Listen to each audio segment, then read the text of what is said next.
যে কোনো নলেজ বা যে কোনো ল্যাঙ্গুয়েজ, যে কোনো ভাষা শিখতে হলে বা আপনার কমিউনিকেশন স্কিলস বেটার করতে হলে তাহলে কী করণীয়? একটাই কথা বলবো, প্র্যাকটিস করো। ওকে, কন্টেন্ট বানাও অথবা যা কিছু করো, একটাই রুল, প্র্যাকটিস প্র্যাকটিস প্র্যাকটিস। প্র্যাকটিসের দ্বারা সব কিছু সম্ভব। তো আমি বলবো, যদি আপনি বা তুমি ল্যাঙ্গুয়েজ শেখো, ইংলিশ ল্যাঙ্গুয়েজ হোক, স্প্যানিশ হোক, জার্মান হোক, বেঙ্গলি হোক, হিন্দি হোক, যাই কিছু হোক, শোনা অভ্যাস করো। আগে শোনা অভ্যাস করো, তারপর বলা অভ্যাস হয়ে যাবে। ওকে, কন্টিনিউয়াস শুনতে থাকো ইংলিশে পডকাস্ট, ইংলিশে ভিডিও, ইংলিশে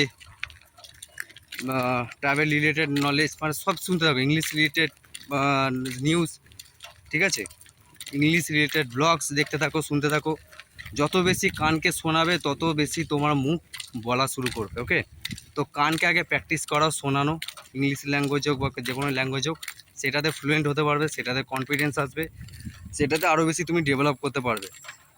রিডিং করে যে খুব একটা যে কাজ হয় না তা বলবো না, হয়, তবে সেটা সেকেন্ডারি রাখতে পারো। প্রথম হচ্ছে লিসেনিং। তুমি একটা কথা ভেবে থাকো, তোমার যখন মাতৃভাষা শিখছিলে ছোটোবেলা থেকে, যখন তোমার ডেভেলপ হচ্ছিলো, সেটা কীভাবে হয়েছিল? তোমার আশেপাশে পরিবেশে তুমি যখন ছিলে, সেখানে তো প্রথমে স্কুল যেটা ছিল, স্কুলে তো হচ্ছে পড়ে গেছো, স্কুলের আগে যে তোমাদের যে বেসিক ফান্ডামেন্টাল, সেটা কীভাবে হয়েছিল?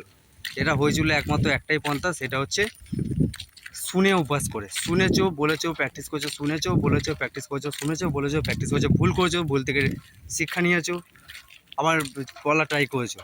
তো স্পিকিং ফ্লুয়েন্টলি বলতে গেলে তোমাকে আগে শোনা অভ্যাস করতে হবে। Okay, so I hope you understand what I am saying that. Okay.